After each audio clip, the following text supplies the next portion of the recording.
May 2012, New York. As the auctioneer's gavel fell on a mysterious dinosaur skeleton that sold for over $1 million, no one questioned its shadowy paperwork or why Mongolia's president was demanding it back. The Tarbosaurus on the block had traveled thousands of miles, its past erased, and its value later pegged at $31 million, much higher than the winning bid. But who was behind the sale? And how did a fossil poached from the Gobi Desert wind up in a world-class museum? The answers expose not just a daring haste, but a black market quietly entwined with some of our most trusted institutions.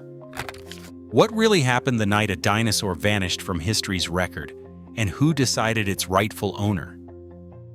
Bidding started at $850,000.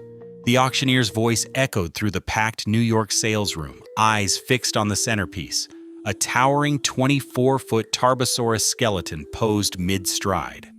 Catalog number 49,315, described as superb and painstakingly excavated, drew fossil dealers, collectors, and a handful of scientists. On paper, the specimen's origin was simply listed as Central Asia. No site, no country, no excavation notes, just a region vague as a shadow. Heritage Auction's glossy catalog boasted a dynamic mount and thousands of hours of restoration, but left the journey blank. As the price climbed past $900,000, tension grew. The auction house president, Greg Rohan, watched the phones. A private collector's agent nodded, pushing the hammer to $875,000. With fees, the final price landed at $1,052,500. The gavel fell, and applause rippled through the room. Yet beneath the excitement, the paperwork told a different story. The consignor, Florida fossil dealer Eric Prokopi, had signed a warranty of clear title, swearing the skeleton was his to sell. The catalog's only provenance line read, Central Asia. Buyers and bidders rarely asked for more. Anonymous purchase was standard for high-end fossils. The winning bidder's identity stayed hidden, shielded by the auction house's confidentiality slip. No one in the room could say where the dinosaur had come from, or if it had crossed borders legally. The only guarantee was Prokopi's signature and Heritage's reputation. For $1 million artifact, that was all the documentation required. Outside, legal threats brewed. Inside, the transaction was complete. The Tarbosaurus, once buried beneath Mongolian sandstone, now belonged to whoever had the means and the nerve to claim it, paperwork gaps and all. The sale was celebrated as a triumph of private collecting, but the true story of the dinosaur's journey was just beginning to surface. Eric Prokopi's name surfaced in court records just days after the auction. To the fossil world, he was known as a skilled preparator, someone who could turn a jumble of ancient bones into a museum-ready mount. But to Mongolian officials, Prokopi became the face of cultural theft.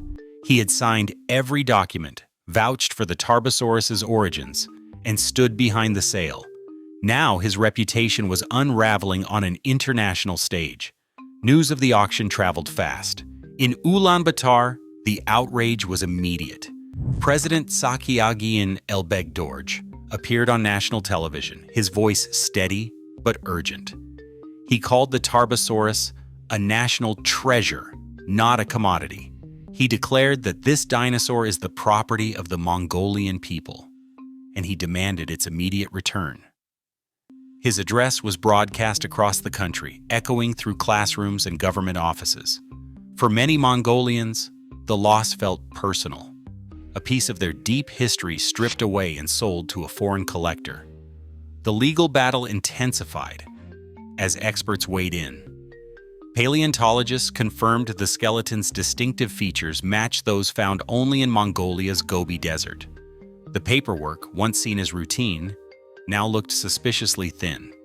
The catalog's vague provenance and Prokopi's own admissions raised alarms well beyond the paleontology community.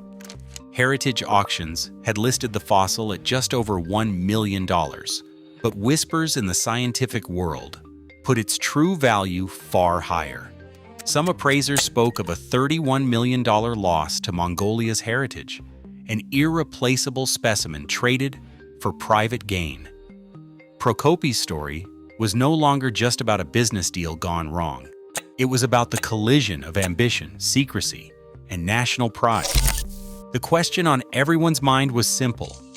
How had a dinosaur that belonged to Mongolia ended up under the gavel in New York? The search for answers would soon pull back the curtain on the fossil trade's hidden supply chain. Night falls quickly in the Gobi Desert. Under the cover of darkness, a small crew moves with practiced silence, shovels and chisels in hand. They work fast, prying ancient bones from the sandstone, careful to avoid footprints or tire tracks that might draw attention at sunrise.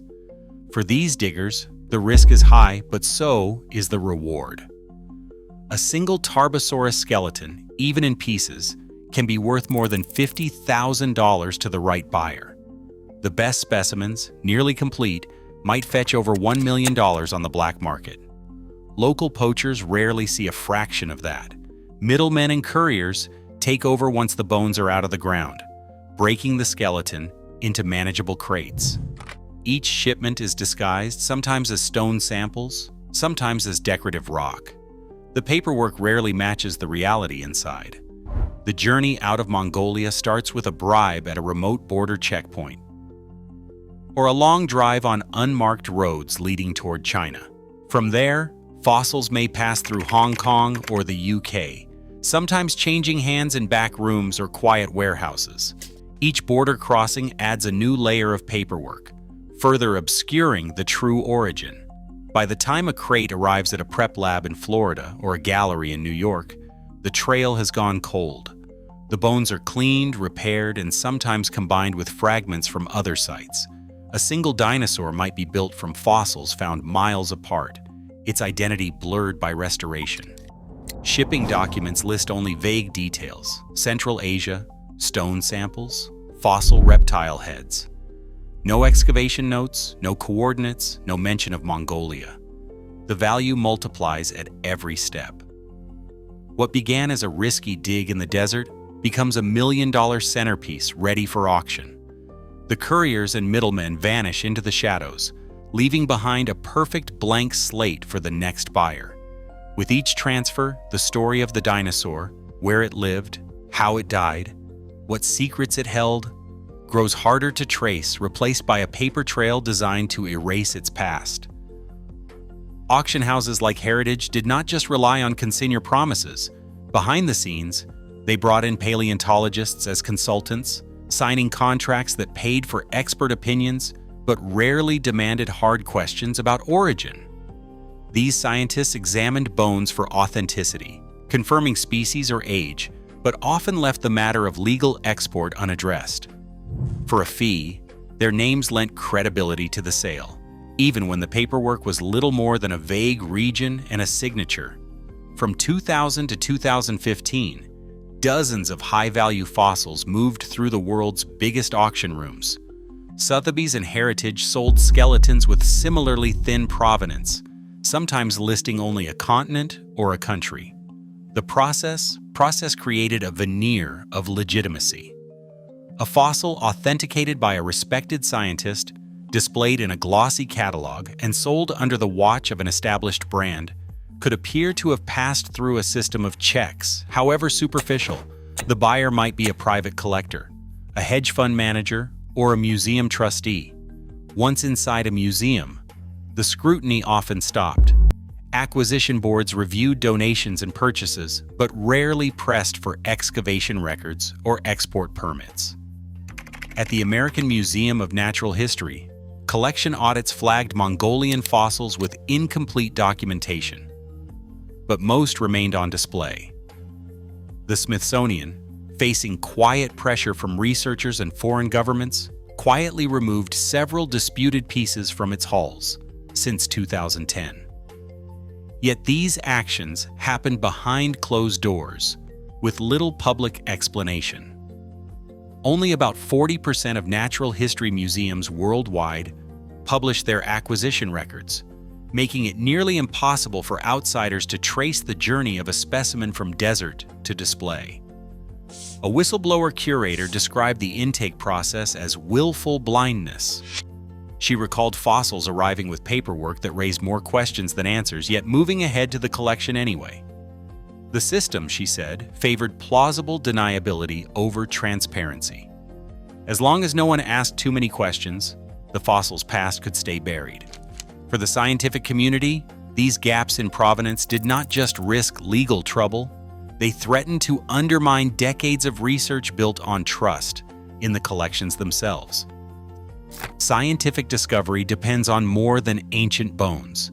Every fossil carries a story, layers of earth, traces of climate, the precise spot where it was found.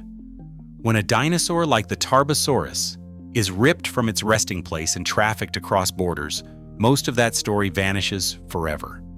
Paleontologists estimate that without documented context, a fossil loses up to 80% of its research value.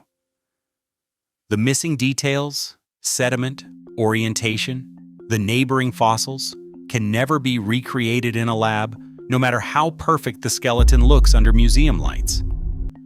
The damage spreads far beyond a single specimen. Over the past 2 decades, more than 200 scientific papers have relied on fossils with questionable origins. Some describe new species, others reconstruct entire prehistoric ecosystems. But when the foundation is shaky, so is the science. Paleontologist Philip Currie called the looting of Mongolia's Bugan Sav site heartbreaking. Every skeleton gone, every layer disturbed. What is left is a scientific black hole where questions about evolution and extinction may never be answered. The financial scale is staggering. Experts estimate that more than $100 million worth of illicit fossils are locked away in private collections and museum storerooms worldwide. These are not just curiosities for the wealthy. They are irreplaceable data points stripped of the context that makes them meaningful. The loss is not measured in dollars alone, but in discoveries that will never happen. As the crisis deepened, the Society of Vertebrate Paleontology stepped in. In 2017, the Society adopted a blacklist policy. Any researcher who works with illegally exported fossils is barred from publishing in leading journals or presenting at major conferences. The message is clear. Scientific legitimacy depends on ethical sourcing. This blacklist has become a powerful tool, pressuring museums and researchers to demand full provenance before accepting or studying new specimens. For some, it is a wake-up call. For others, it is a reckoning long overdue. The push for accountability is reshaping the field, turning the spotlight onto the institutions and individuals who once looked the other way. On June 18, 2012, a new case appeared in the docket of the Southern District of New York. The header read, United States versus one Tyrannosaurus Beitar skeleton. Federal prosecutors moved quickly, filing for civil forfeiture against the $1 million dinosaur. The paperwork was blunt, a direct challenge to the fossil's supposed origins and the story told by its consignor. Behind the scenes, Homeland Security investigations agents were already on the move. In Florida, Eric Prokopi's front door opened under a search warrant. Agents swept through his home and workshop, cataloging every fossil in sight. The inventory list stretched for pages. Tarbosaurus bones, Saurolophus skulls, Oviraptor fragments. Each specimen was tagged, photographed, and boxed as evidence. Laptops and hard drives joined the haul, offering a digital trail of transactions and shipping records. The search did not just target the Tarbosaurus. It uncovered a network of rare fossils, each with its own tangled history. Prokopi's arrest followed within months. The charges were severe: conspiracy, smuggling, false statements, and interstate sale of stolen goods. Prosecutors built their case on customs forms, expert testimony, and the chain of emails linking Gobi Desert bones to the New York sales room. In court, paleontologists confirmed the skeleton's Mongolian origin. The defense argued over technicalities, where assembly happened, what country the bones had passed through, but the evidence was overwhelming. On December 27, 2013, Prokopi pleaded guilty. The plea agreement required him to forfeit all claims to the Tarbosaurus and several other fossils. Sentencing came in April. He received 3 months in federal prison. For a crime that spanned continents and shook the paleontology world, the penalty was brief. But the conviction sent a message. The days of anonymous fossils slipping quietly into private hands were numbered. The dinosaur, once the centerpiece of a record-setting auction, now became the centerpiece of a legal reckoning. May 2013 brought a turning point few thought possible. In Ulaanbaatar, crowds gathered as the Tarbosaurus Baatar, once hidden in a Florida warehouse, paraded in a New York auction, and nearly lost to private hands, returned home. The skeleton, now cleaned and reassembled, stood in the Central Museum of Mongolian Dinosaurs. Flags lined Sukbatar Square, school children pressed against the glass, and government officials spoke of justice restored. President Elbegdorj called the moment of victory for Mongolia's heritage, and a warning to traffickers worldwide. The ceremony was more than symbolic. It set off a wave of recoveries. Over the next 5 years, Mongolia secured the return of at least 65 dinosaur specimens from museums and private collections across the United States and Europe. Each arrival brought new headlines, more public excitement, and a sense that a long-ignored crime was finally being addressed. Other countries took notice. In 2023, China passed a sweeping fossil protection law, imposing life sentences for large-scale trafficking. That same year, eBay banned the sale of fossils weighing over 50 kilograms, bowing to pressure from scientists and activists. In 2024, U.S. border agents arrested 8 smugglers attempting to cross from Mexico with crates of Triceratops bones, their cargo destined for the same shadowy market that had swallowed the Tarbosaurus. These cases showed that the black market was still alive, but also that enforcement was catching up. Policy reforms began to take shape. Mongolia and Argentina now require export permits with GPS coordinates for every fossil, making it much harder to erase a specimen's origin. The Society of Vertebrate Paleontology blacklists researchers who work with illegally exported fossils, cutting off access to journals and conferences. Museums face growing calls to publish their acquisition records and to demand full provenance before accepting new specimens. A Mongolian official spoke plainly. A fossil without its story is a theft from science and from our people.